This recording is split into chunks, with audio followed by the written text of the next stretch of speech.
All right. Welcome to episode 2. This is Barry B, the So You Want to Buy a House guy. I want to thank my regular listeners for coming back. Yeah, regular. I mean, this is episode 2. All right. So, this episode 2, is everything you wanted to know about credit. All right. So, the last episode kind of talked about planning, getting your finances straight. Now we want to start taking a look at your credit, because credit is a big thing with trying to get a home loan. Unless you have the cash to go and buy a house. I mean, if you have $100,000, $200,000, $300,000 in cash, then you don't need a loan. Credit doesn't matter. All right. So I am on a mission to get buyers information. I'm going to go one buyer at a time, getting you the information you need so you can be ready. You can be locked and loaded so you can be ready when it's time for you to get that home. All right. So if you're still listening to me, that means you want this information. You like this information. All right. So I spent time talking to a credit specialist. So I'm going to give you some of the things they told me and some things that I know. So we're going to be talking about credit scores. Credit scores. I know it sounds a bit scary, but that's a big part of adulting. Nobody likes to talk about. All right. So I'm going to do my best to give you a ton of information in an easy to understanding way. Okay. All right. So I learned some new things about credit. I've been in this business, like I told you before, for over 14 years. And so I know some things from experience, but also, like I said, I talked to that credit specialist and they kind of told me some things also. All right. So let's just dive into it. All right. First, credit scores. That's the one item. That's one of the items. Sorry about that. That's one of the items that mortgage companies use to determine if you qualify for a home loan. All right. Now, credit scores are going to vary. All right. They're going to be a range from 350 to 850. Okay. From about 350 to 850. Now, 800 to 850 is considered exceptional credit. Exceptional. 740 to 799 is very good. 670 to a 739 is considered good credit. A 580 to a 669, is considered fair credit. And below that, 580, so 579 and below is considered poor credit. Okay. So, later on toward the end, I'll talk about what is required from some of the loan products out there. So how your score is comprised. All right. How your score is comprised. 35% of your score is from payment history. 30% from amounts owed. 15% is length of your credit history. 10% credit mix, and 10% is new credit. So I'm going to talk about each one of those. So payment history, making your payments on time. Okay. 35% of your score is just making your payments on time. Okay. Now, missing payments, that could hurt your score. So we want to make sure that we keep making our payments on time. Amounts owed, 30%. That's your usage. Now, it's best to keep your usage or your balances below 30% of your limit. So, for example, if you have a credit card that's $1,000 that has a limit of $1,000, you don't want the balance to be more than $300. That's pretty much what that means. All right. Now, I would recommend keeping your balance below 20%, but if you have it below 30%, that's still good. All right. Length of your credit history. Length of your credit history, 15%. Now, that's just the average of all of your accounts, the average time, the average age of all your accounts, from the oldest to the newest. And they average it up. Okay.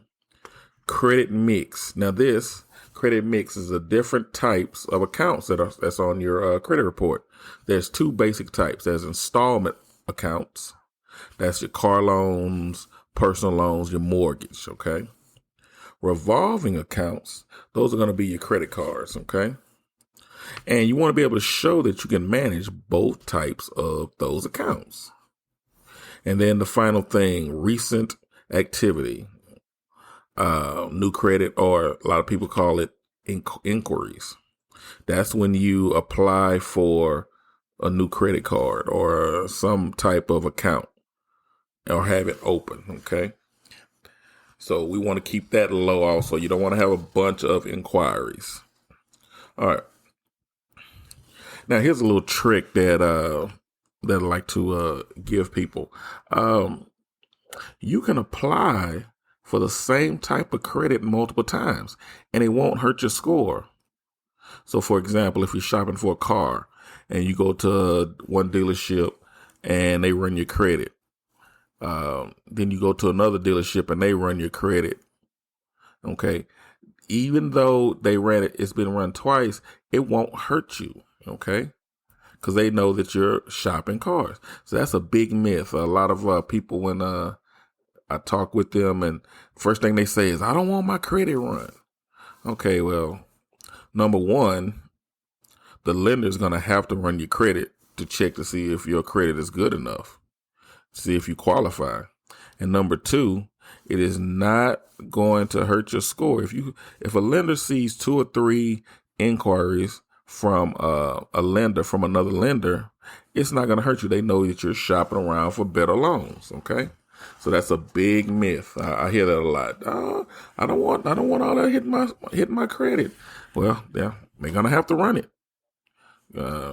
Unfortunately, they're not gonna take your word for it. I mean, I've had a lot of people that say, "Oh, yeah, my credit is this," and then when they actually run it, it's like, no, it's not. Okay, another thing, credit. There are 3 different bureaus, credit bureaus, that hold your credit information: Equifax, Experian, and TransUnion. Now, you should always check and monitor your own credit. And I'll talk about how you can do that for free, actually. But you should monitor and check to make sure everything is accurate. The Federal Trade Commission reports that 77% of all credit reports has some errors on it. Wow, 77% have errors. TransUnion said, yeah, that sounds about right. And errors often hurt your score. They bring your score down. All right. One of the easiest things to get off your credit is medical and telecommunication delinquencies, cell phone, cable bill, things like that. Now remember, you want to keep your balance low on your credit cards. Auto bill pay is one way to make it easier to stay on top of that. And don't get all excited when you get these mailers from credit card companies saying, if you get this credit card, we'll give you this or that. Just because they send it to you doesn't mean you're going to get it. All right. You're going to have to create a budget for yourself and reduce all non-essential spending. Like I said before, you want to track your credit. There's a place you can go. Annualcreditreport.com is a great place, and it's free.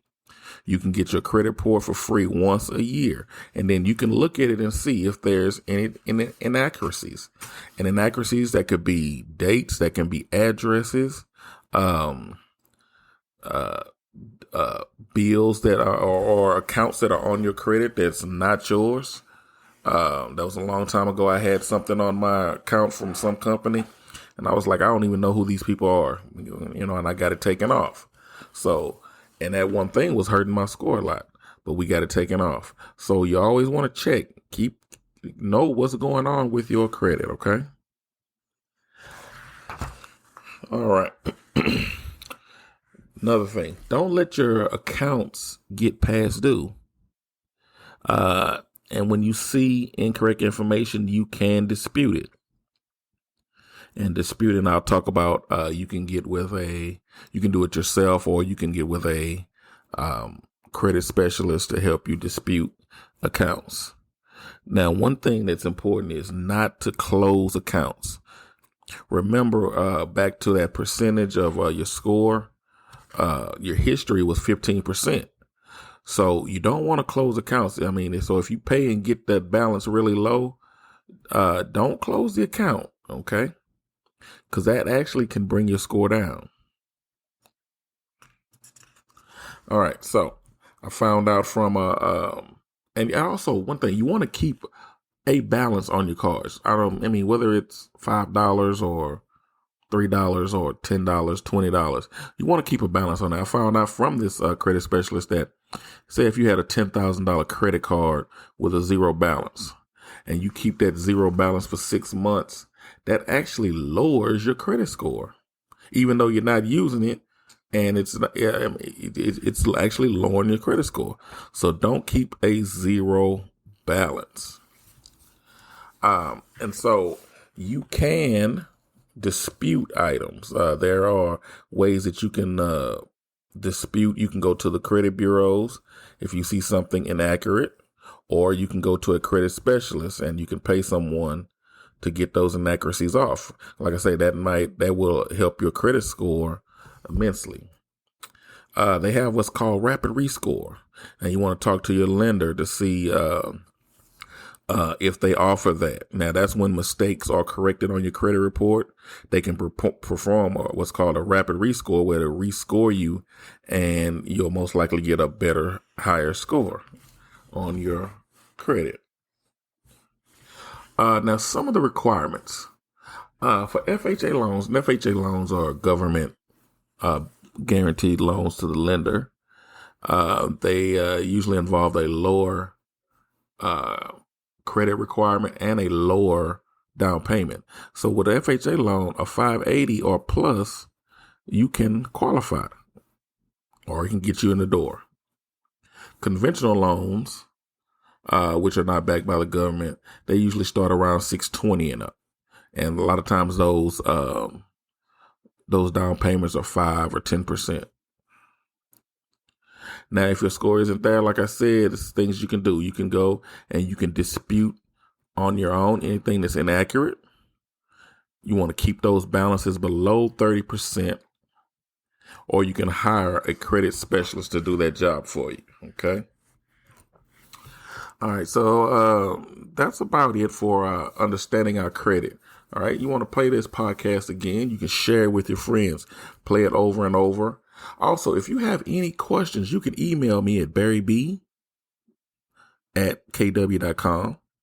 or you can go to my IG. My Instagram is at So You Want to Buy a Home. So You Want to Buy a House, man. So You Want to Buy a House. I think I need to get 2 of them, right? That way I can get everybody to both of them.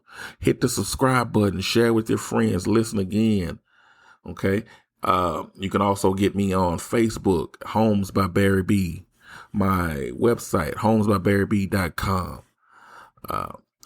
If you have a question that I don't address in my podcast, send me a message, or you can leave a comment on, or send me a comment on my IG or my Facebook. You can do any of that. Listen again. Okay.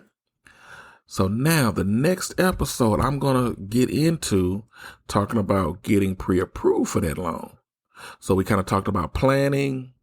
This episode, we talked about getting our credit right, making sure our credit is good, what scores are needed. And the next one, we're going to talk about getting pre-approved. Start getting those documents ready. Okay, because we have to prove everything to the mortgage company. We're going to need tax forms, tax returns, pay stubs, bank statements, all of that. But we'll get into that. So I want to thank you for my second episode, third episode coming soon. Thank you, and you have a great day.